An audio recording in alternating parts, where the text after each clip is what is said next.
AI in our last class, and we jumped into the hand-on session. But it dawned on me that a lot of people have been lately trying to show a lot of concern on responsible use of AI and also ethical issues that surround how AI should be used, especially the generative AI like ChatGPT and all that. Now, it also dawned on me when we uh, produced the class on, we uploaded the class on explainable AI using Sharp and Line. I saw a lot of audience were interested, a lot of feedback from people via my email. So I noticed that this is actually a very critical area that so many people are interested to know and to learn and to apply it in their daily deployments of their models. So I decided that we should take a step further to also zoom into this responsible use of AI in a more detailed form compared to what we have been looking at last time. So there is a big shift in the market right now or in the world right now. One of it is the race towards this AI by lots of the Western world. All the countries, everybody wants to be ahead in the AI race. So we see AI rapidly advancing, transforming industries from healthcare, finance, education, agriculture, you know, and so on and so forth, enabling those tasks that typically humans could do to be automated and done in a very short period of time. However, when these things are advancing, it comes with a lot of questions about deploying these AI technologies in our daily lives because it comes with responsibilities. It comes with a lot of concerns about who is who and what is what. So we need to understand some of these concerns. Who are monitoring this, how this AI is being deployed and used? Should be held accountable in case where these things doesn't go as planned? So there is a lot of concern around some of these issues. So today we want to understand the key risks and challenges associated with AI deployment. Then secondly, we also want to identify some of the ethical concerns arising from the AI applications. We also want to explore some of the solutions that are out there that we could use to minimize the risks and also to promote the ethical use of AI. And fourthly, we want to see how we could foster critical thinking on how to balance this AI innovation with societal well-being. So, like I said, the more we deploy these technologies, the more it comes with risks and also challenges. Because the AI systems are very powerful, but they also pose a great risk and challenges and impacts to individuals, organizations, countries, and the whole world at large. This could be in form of technical issues. It could be in form of social issues. It could also be in form of systematic issues. Now, the first issue that always stare at us on the face is the issue that has to do with bias and discrimination. For example, the AI system can inherit biases from training data, leading to discriminatory outcomes such as facial recognition systems having to show high error rates for people with dark skin tones. I also told you the other day about example of the judicial criminal system where some issues arises where a black folk he committed a crime that was supposed to take lesser punishment compared to a white folk that committed a more higher crime. But when they checked the reports of the classification, they discovered that the black folk, attracted higher penalty compared to the white folk. So that begins to raise a lot of questions. And when they investigated the model, that they used, they discovered that there was the inherent bias inside that model that gave rise to that judgment. So the impact, reinforces systematic inequality that begin to make people to gradually lose trust in AI, and this could violate ethical and legal standards, because people will no longer have confidence about these systems. You know, a good example is in 2018, Amazon have to scrap their AI hiring tool that downgraded resumes with female associated terms because it was trained basically based on male dominated hiring data. So these are some of the issues. If you don't take note of the data, and you will not blame the AI system, because in the real world, most of the classes of interest are very, very minimal or rare in occurrence. So because of that, the model pick up these patterns and begin to run with it. And even when the situation changes hand, the model will not be able to adapt.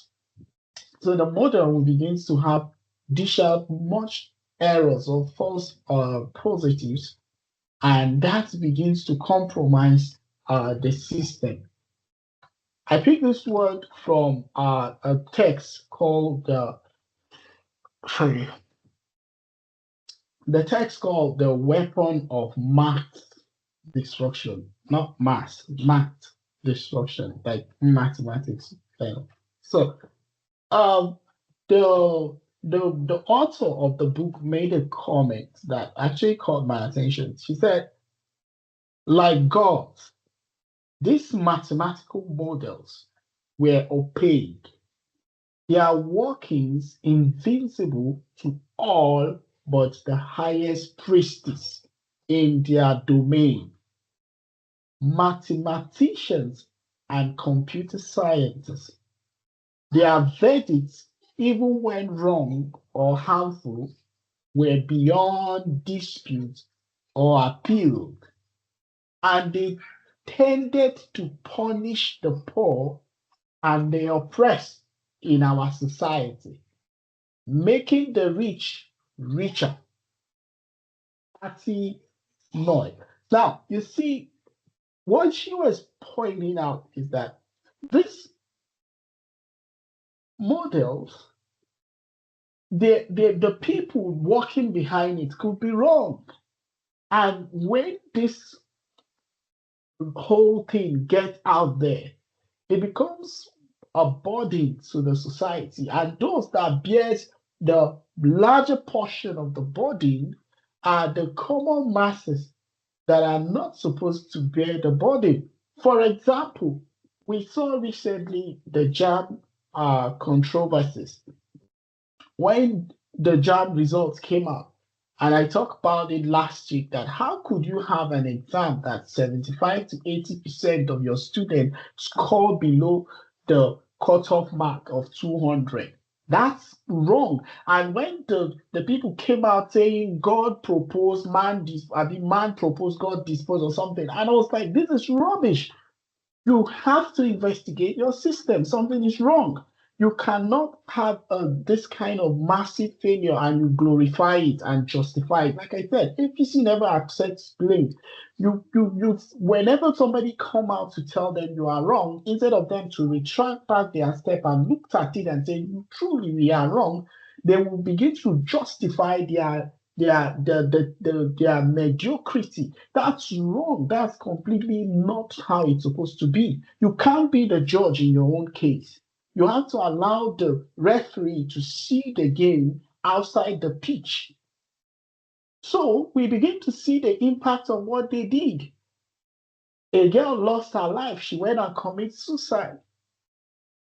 So many other children were rushed and taken to the hospitals, all because an algorithm had a glitch that made brilliant students to score below the cutoff mark, even when they knew they work hard. And it's not, these things are not jamborees. These things are not something that should create any form of rocket sciences. Objectives are straightforward. If the answer is not A, it cannot be A. It's just like 1 plus 1 is supposed to be 2. So how could something like it's out there, and then somebody comes and tell you you failed it? So it's only in Nigeria that you begin to see 1 plus 1 is not equal to 2. They did the same thing during the presidential election. We saw when they came during the presidential election and told us there was a technical glitch, which they never explained to us till this day. So these men, this whole algorithm, they amplified it to look like gods. When these are simple algorithms that mathematicians and computer scientists and statisticians do. So why do you have to come and tell us that there is a rocket science behind these things that cannot be explained? There is a hidden hand of Esau or Jacob that is manipulating these things that we cannot see. They want you to believe that, but it's false. These things you have to go back, debug your system, and look back and say what is wrong. So when they came back and said they have detected the error, 6 of the states were affected, the southeast states and partly I think Lagos, and then people now begin to look at it again from the lens of tribe and ethnicity, and that's how complex the Nigerian society could be. It doesn't make sense that you are having this technical glitch happening to an area that we know has a history of marginalization, but some areas were not touched. Now, here is the problem that many of these people don't understand. You are destroying the future of a whole generation that you're supposed to keep them in a system to train them. And you think your own children, because they are not in Africa, they are safe. You are creating a big problem for yourself without knowing, because these children that you are taking them out of the corridor of school will become a headache to the whole society tomorrow. So these are the risks associated with some of these AI models that we deploy in our everyday use. So you have to be responsible. You don't just dish out anything, because these things have societal impact. It could affect the life of people. For example, you published a paper and you cut some shortcuts. You fabricated data sets that are not true. You bring out things that are not real or factual. And then you feel you are doing well. You are building your own castles. But people are going to read those publications. What you have written, are they true? Can it be validated? Can it be trusted? So all these things, we must be careful. We cannot continue to run a society without having an explanation to why these things occur in the first place. So the AI systems often relied on vast amounts of personal data, raising the risks of unauthorized access, misuse, or surveillance. For example, we saw recently how ChatGPT was facing a lot of lawsuits because the data set was many people or persons or authors were taken and used to train the generative large language AI models without the permission of these authors. So the AI systems could take this vast amount because it's data hungry. And then when it takes these things without the permission or consent of the people, it becomes an ethical issue. So the loss of individual privacy and the potential for data breaches and ethical concern about consent is a big issue. Now, this surveillance devices, the other day I saw on news that a Nigerian person invented the smallest surveillance device or something in US. So they become more micro as the day goes by. So it means that somebody could be recording you without you even knowing. I mean, for example, the other day I told you guys about how some of these hackers that what they do, they easily walked into an organization. Some of them could take a sort of a webcam with them. You wouldn't even know. You would only think that these are pen without knowing that it actually have a camera that is taking notes. And when you are typing your password or something, these guys you will be watching the keys that you are typing, and they pick up some of these things, and then you'll be wondering how they break into your website and taking a lot of information that they are not supposed to take. So they hold a lot of organization to ransom, and these things will become more complex, like I told you guys last time, as the day goes by, because now we are in an era that AI has become so smart. So the impact of such is that there will be a great loss of humans' privacy. People will no longer be able to hide. It's like anywhere you go, you're being watched. Whatever you do, you're being watched. Every click of a button is being recorded. So in 2019, the Cambridge Analytical scandal highlighted how AI-driven data analytics could manipulate voters' behavior without transparent consent. That's how advanced AI have gone. It could manipulate voters, their behavior without even them knowing. So there is this lack of transparency and explainability because many of the AI models, particularly the deep neural networks, they are called black box because of the complexity that surrounds it. So it's very difficult for us to decipher what is happening inside the decision-making process of these models. Remember, the deep neural networks have layers. So the deeper the layers, the more complex the model becomes. So the impact is such is that it hinders accountability and it reduces trust and it complicates the regulatory compliances approaches. So example we see in healthcare, we said most of the model are opaque and so most times you see doctors don't want to trust these models when you give it to them because they want to understand how these decisions happen because it involves life. So if there is no clear justification about a risk or safety of the patient, the doctors will not implement it because it could, affect the life of that person. So there is also the issues around job displacement and economic inequality. The recent rise in automation driven by AI can replace humans in the sector like manufacturing, retailing, and also customer services.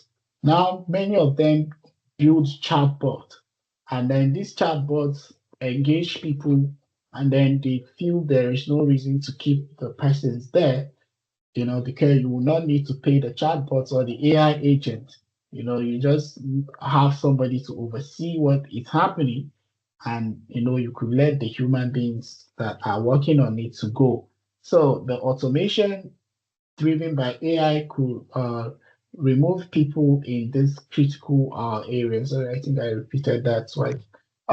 So the study estimate, for example, there is a study that estimates that AI could automate 20 to 30% of the current jobs by 2030, particularly in routine-based roles. So there are roles that you easily do them. Like what I was showing you guys the other day, that when you have the data, perform some EDA, when you do the EDA, and you're fine, then you could move to the modeling section. After the modeling section, then you could make some visuals, and then you'd go to the deployment.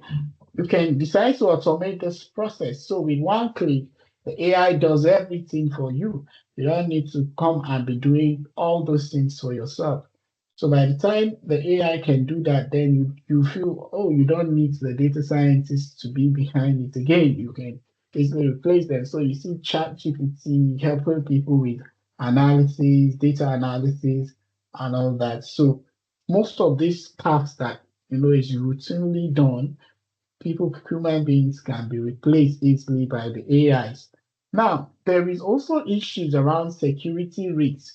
The AI systems are vulnerable to adversarial attacks where malicious inputs exploit model weaknesses or misuse in creating things like deepfakes and autonomous weapons. So we saw last time I told you guys about some of those hackers, that one of the things they could do is to mimic the original model or distort it even by creating some noise. So the deepfake is a very good example of how AI could be weaponized against people. So you could see an AI talking like Donald Trump or like Obama or some of these prominent figures in the world. And then, if you are not careful to decipher that this is not the person, you will completely think it is that person that is talking without knowing that these are AI that are mimicking the person. And also, it could be weaponized. Like I told you guys the other day, that we will be seeing a lot of cyber attacks because this AI is becoming so intelligent. So men will begin, there are people that could, instead of using them for societal good, they begin to use them in areas like ransomware, where the one click alone will, that you click can hijack the whole of your system, and then they will demand for ransom when you pay before they will release your system for you. So we will be seeing more of this crazy things happening in the coming years. So the impact is that it could be a national threat to the whole country, and even for public safety and trust in digital content, because many people now don't know what is influenced by a generative AI and what is, purely out of human indigenous thinking. So there is this lots of things that we are beginning to see right now on the internet that is manipulated or has the touch of the AI. So one of the issues around this is that the AI is being used to train this data set. So now it's like the data set that the AI is churning out is being recycled back to it to train it with it. So the issue now is the human originality will continue to shrink while the AI aspects will begin to grow much bigger. So that's quite something we need to try to avoid. So example is the deep fake videos that have been used to spread misinformation as seen in manipulated political speeches circulating online. Like I said, you could see them using those deep fake and you would think it's that person, but when you look closely, you see that it's not that person, and it's very difficult to detect. You also need another AI tool to be able to detect if that was original video or fake. Excuse me. So there is an issue around climate change, and AI, because these AI models are very large and they require significant computational resource. So they consume vast amounts of energy. I told you that guys last time that I remember there are some models that even on my system on cloud, especially when I was doing my PhD work, the genetic data set I use, there are times that I will submit a job using the cluster and it will train maybe for probably 2, 3 days. Then if you are to use your local computer to train it, it could take maybe 3 months or even 2 months, depends. So you can imagine how long you will have to keep it. This takes a lot of energy, Then not to talk of large language models, like the ChatGPT 3, ChatGPT 4, and the rest that we see. It takes a lot of energy. For example, training a large AI model like ChatGPT 3 or Barrett required massive computational power. It consumed thousands of kilowatt hours. Can you imagine? So this contributes to carbon emission and environmental degradation. So it said example, the ChatGPT 3 model emits an estimated 500 metric tons of carbon dioxide, which is equivalent to driving your car for over 1 million miles. It's really crazy. That's the amount of energy that it's taking.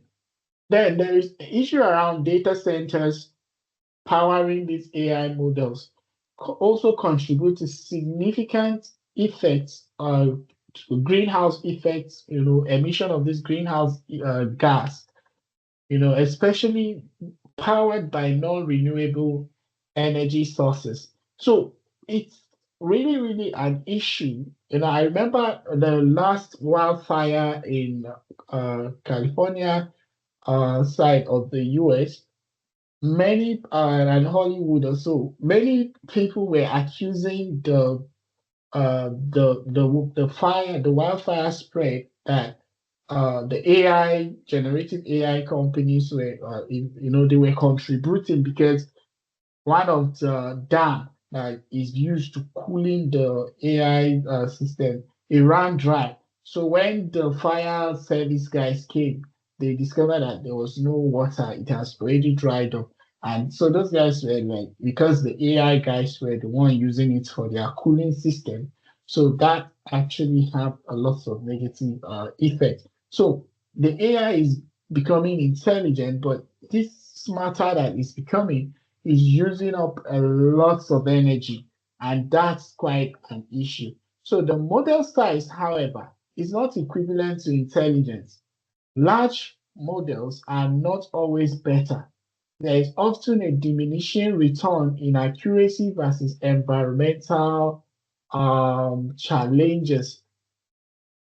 So we need to be very, very careful when ever we have dealing with this model because they comes with a cost.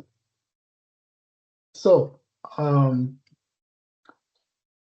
now there is also the risk that poses this question about fairness, accountability, and societal benefit. Like I told you, the ethical side of AI, it's a very, very important question, such as fairness and equity. How can AI systems be designed to avoid perpetuating biases, and also to ensure equitable income outcome for all demographic groups? Now, like I said earlier on, that it's very difficult to see that the classes of concern are usually underrepresented.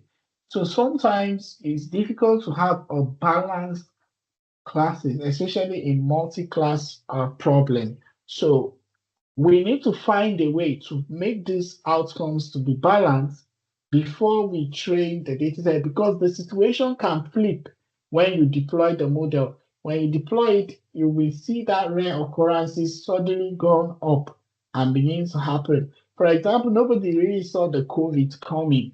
So if you have a COVID data set prior before that time, you will see that the COVID patients are the ones that are quite underrepresented. But during the COVID and the post-COVID era, you will see that it flips, or even after the COVID, these things flips. So by the time you have a model that prioritize more of the COVID occurring or less of the COVID occurring, when the situation flips, it becomes a problem.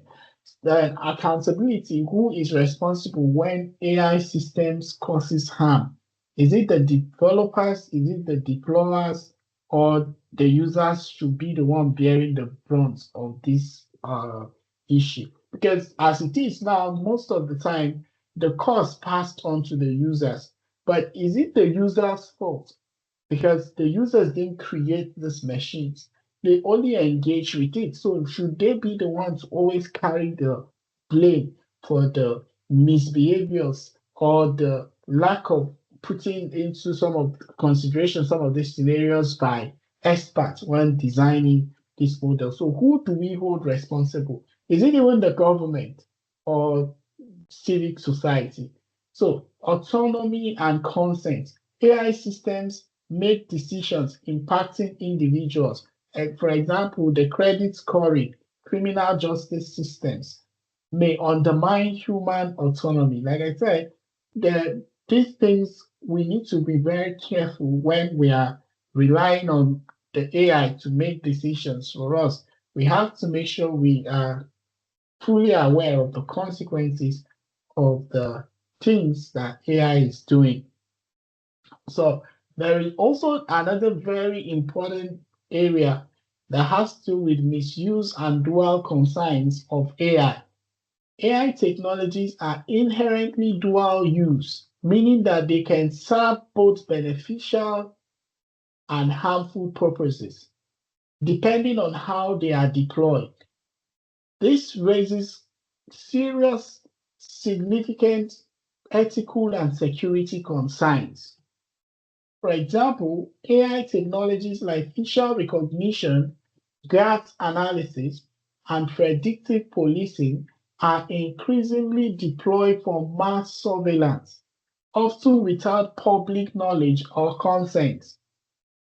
And that's quite an issue because the AI can misclassify. For example, the AI can misclassify someone as a person of great concern. Maybe the person is not.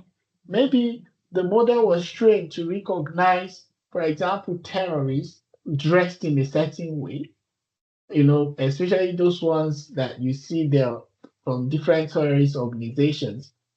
So the AI data model must have been trained on some of their appearances, how they look, how they operate, and all that. And then the terrorists may become smarter to evade detection, and then they change the way they look or something. The machine may now begin to pick somebody that is dressed like them, that is not of a societal threat, and leaving out the person that is of the societal threat.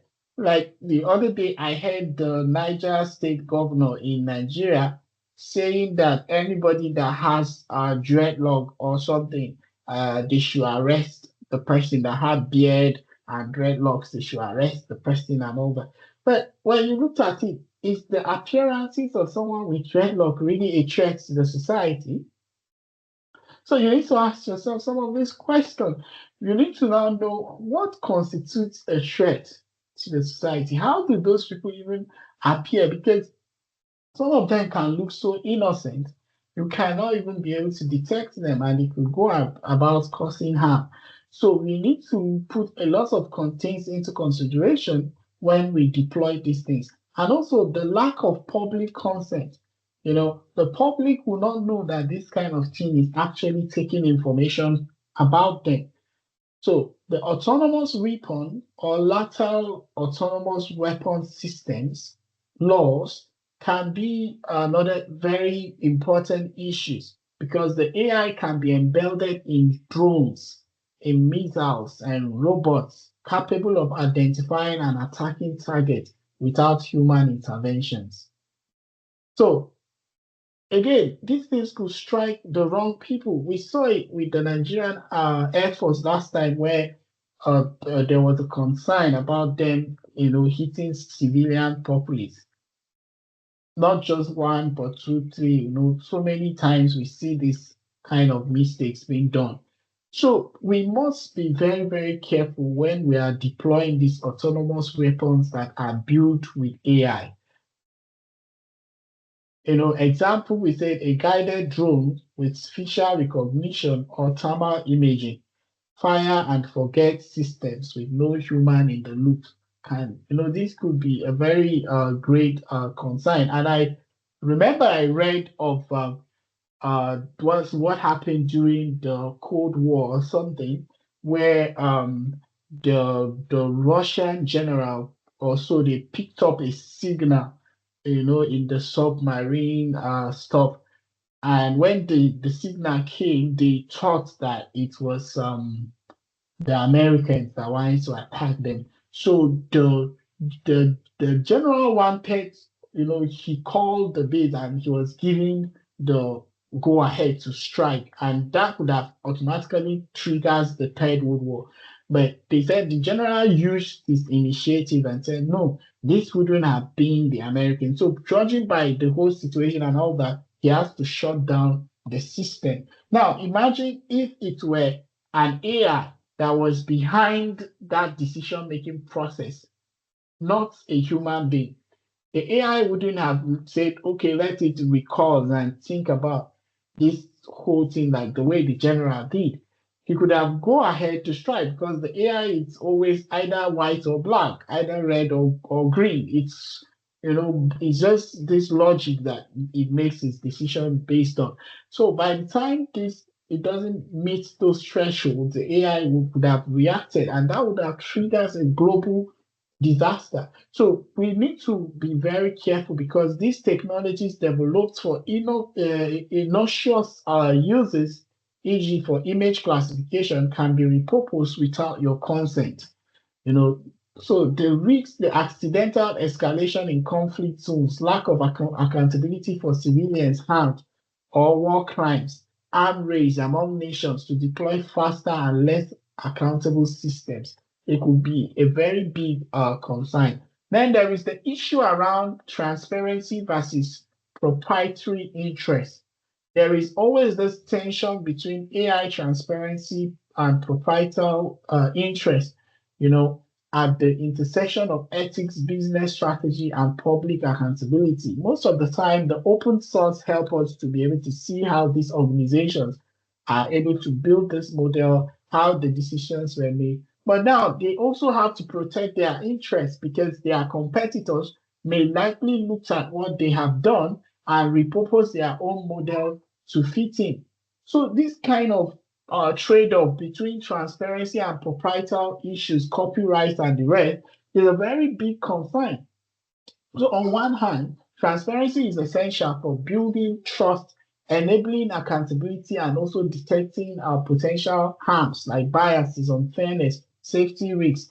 It involves practice like publishing your model details, explaining the decision-making processes, and sharing the data sets or algorithms for peer reviews. But many AI systems are developed by private organizations that rely on intellectual property protection and trade secrets to maintain competitive advantage. Revealing the inner working of the model or dataset could compromise the business model and enable copying, exposing them to reputational risks. So that's one of the issues. You have to be careful. What do you give to the public and what do you keep back for your private consumption? Because the world does not thrive in isolation, and also the world is competitive. Everybody wants to be the best in his field. So the same with organizations. Every organization wants to stay ahead of their competitors. So by the time this organization lose guard and deploy everything, their rivals could hijack it and use it for their own benefit, which will not be to the benefit of those organizations. So this could lead to conflict, public regulators increasing demands on openness and about how AI affect users and societies, while developers may resist sharing information that could strengthen their commercial edge. So we're going to look at two case studies in the course of this class. The first one is AI in criminal justice system. So the context of this is that they developed a predictive policing tool called Campus, which have been used to assess uh, recidivism risks, but face criticism for racial biases. Now, the ethical issue that this model faced was that disproportionate impact on minority groups, undermining fairness. So, like I told you, most of the time the rare classes always suffered when you are training, deploying the model, because we don't have much data on it. So because of the underrepresentation of the rare occurrences, it always becomes the one that takes the brunt when you deploy the model. So the solution to such kind of issue is to implement regular audits, transparent methodologies, and also community input to ensure equitable outcomes. Then the second case study is on deepfakes and misinformation spreading. So the deepfake technology has been used to create misleading videos that erode trust in media. So the ethical issue here is that it is a threat to truth and public disclosure. And the solution is to create tools that will detect these deepfakes and promote media literacy to combat misinformation, especially this age where a lot of people feel everything is content. They wouldn't care to validate the veracity of a particular information before they begin to share them. And this deepfake could easily go viral, so we need to be careful about the information. You have to make sure you could be able to validate the source of the information and how true it is before you deploy it. And also, there could be tools that can help to remove these deepfakes from the internet before it goes viral. So what? The proposed solution to some of these problems is in several fold, because these challenges could come in form of technical, regulatory, and also societal. And that's how we could look at the solutions from these angles. So on the technical solution, we need to mitigate the biases that happen in the model by developing algorithms that could be able to detect and correct these biases in the training data, such as fairness-aware machine learning techniques. We need to make sure the machine learning we are using take into consideration these imbalances that is happening in the data set. We need to use tools like IBM AI Fairness 360 to audit and also to mitigate bias in the AI models. Now, the explainable AI is a very important component on in this case. It helps us to invest in research it invests in research to make AI models more interpretable in order to enable the users to understand the decision-making process of the AI. We saw it in the previous class when we used Sharp and also Line to be able to interpret the prediction from an XGBoost model. Now, example, like I said, is Sharp and Line, which we use to interpret. It helps. We also have the robust security issues, which implement on defenses against adversarial attacks, such as input validation and model hardening. So the Google Adversarial Training Toolkit enhances model resilience to malicious input. Sustainable AI is also another area. We optimize algorithms to reduce energy consumption and use renewable energy for AI training. Like we said, it's not about the complex model, it's about solving problems. So don't just jump into the complex model.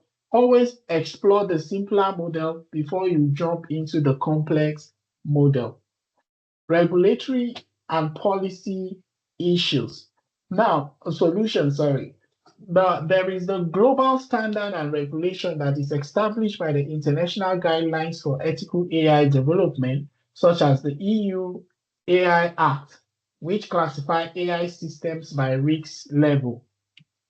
So an example of the EU AI Act mandates transparency and human oversight for high-risk AI application. There is the data privacy law that strengthens AI regulation like the GDPR to enable data to collect data that is collected and used with explicit consent. So when you go through the GDPR, you will see how these rules have been laid down on how you can be able to handle these processes. The GDPR right to explanation also empower users to understand AI decisions affecting them. Accountability frameworks, you need to create legal mechanisms to hold organizations liable for AI-related harms. Example, Canada proposed AIDA, Artificial Intelligence and Data Act, outline penalty for non-compliant AI systems. Now, the societal and organizational solutions talks about diverse development team. We have to promote diversity in AI research and development to reduce blind spots in the design. Initiative like Women in AI foster inclusive representation in the field. Also, like I always say, the domain input is very important. When you work with the domain experts, they could really give you feedback, and that could help you to shape your model to actually be able to capture the real patterns that you're supposed to capture in your data set, other than noise that can come from overfitting or underfitting. So the public awareness and education is also important. Educate stakeholders about AI's capability and limitations to build informed trust. There is also the UNESCO AI ethics training program for policymakers and educators. There is also the AI frameworks adopted voluntarily on ethical guidelines such as the IEE ethically aligned design to guide AI development. The example we see the Microsoft Word Responsible AI Principle Guide. It acts on product and development. Then we also have the collaborative governance because the government also needs to be involved. The public-private partnership, for example, could help to foster collaboration between government, industries, and academia to align AI development with societal need. So an example include the AI partnership on the partnership on AI brings together stakeholders to advance responsible AI practices in the society. Then our international cooperation, harmonizing AI ethics and standards across all borders to address global challenges like misinformation and autonomous weapon is very important. We see example in the OECD AI principles that promote trustworthy AI worldwide. Then supporting AI for good initiative while resisting deployment in high risk rights violating context areas is also very important. So we must make sure that AI is being deployed in a very areas that the risks will be minimal, not in a high risk context.